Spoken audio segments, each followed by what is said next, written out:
அதுதான் வந்து கொக்கரவளம் பாலம், கலெக்டர் ஆஃபீஸு. இது தாமிரபரணி. அதுக்கப்புறம் பார்த்தீங்கன்னா அது வந்து ரயில்வே பாலம். இது எந்த இடங்கிறதுக்காண்டி நான் உங்களுக்கு சொல்கிறேன். இங்கே பாருங்கள், தாமிரபரணியில் எங்கேயுமே சுத்திகரிப்பு நடக்கலை. அதுதான் நான் திருப்பி திருப்பி சொல்கிறேன். இங்கே பாருங்கள்,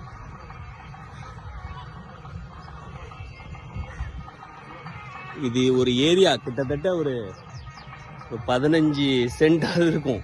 அவ்வளோத்துக்கு சாக்கடை கெட்டி கிடக்குது. இது வந்து அப்படியே போய் இந்த பாருங்க, தாமிரபரணி இலக்கலக்கு.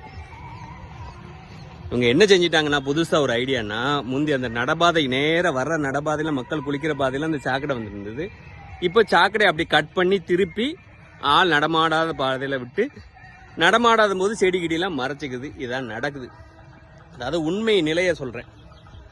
அதுதான் உங்களுக்கு, நீங்கள் இதை பார்த்து இது ஒரு ஆவண முடிவு